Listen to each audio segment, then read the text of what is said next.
Waktu belum balap saya sudah latihan lari. Waktu belum balap sudah latihan lari. Sekarang kerjanya apa? Sekarang kerjanya ya mulung, Pak.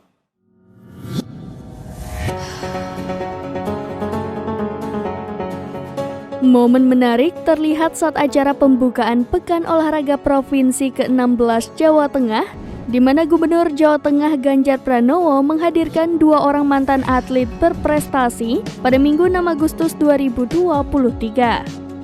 Atlet pertama bernama Markus Tugiman yang merupakan atlet balap sepeda dan sprinter. Ganjar kemudian mengundang Tugiman ke atas panggung untuk berdialog. Tugiman juga mengaku sebagai pelari, bahkan cabang olahraga itu ia geluti terlebih dahulu sebelum balap sepeda. Ganjar lalu melempar pertanyaan soal kehidupan sehari-hari Tugiman. Ia bertanya perihal pekerjaan Tugiman selepas tidak menjadi atlet. Tugiman bercerita dirinya menjadi pemulung lantaran anggota badannya sudah tidak lengkap. Ia kehilangan jari-jari tangannya karena penyakit kusta. Ganjar melanjutkan pertanyaannya, apakah Tugiman sudah memeriksakan penyakitnya itu? Tugiman dengan tegas menjawab bahwa kusta yang dideritanya sudah sembuh. Ganjar dalam kesempatannya juga menawarkan kepada Tugiman terkait apa yang ia inginkan. Mendengar tawaran Ganjar, Tugiman tampak kebingungan untuk menjawab, namun pada akhirnya ia mengatakan tidak mau apa-apa dari Ganjar.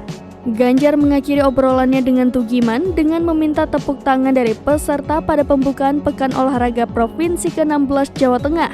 Selain Tugiman, Ganjar juga menghadirkan mantan atlet atletik bernama Wahyudi. Wahyudi merupakan atlet disabilitas yang berprestasi.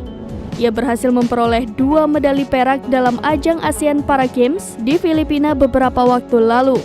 Kini Wahyudi pensiun dari dunia olahraga dan menggeluti bidang usaha mebel. Ganjar juga sempat menawarkan permintaan apa yang diinginkan Wahyudi, namun ia tidak meminta apa-apa. Ia mengatakan bahwa seorang pejuang olahraga tidak pernah mengharapkan sesuatu yang bukan menjadi haknya. Saya sendiri tidak minta apa-apa, Pak. Seikhlasnya dari Pak Ganjar. Karena seorang pejuang olahraga, saya tidak pernah mengharapkan sesuatu yang bukan hak saya.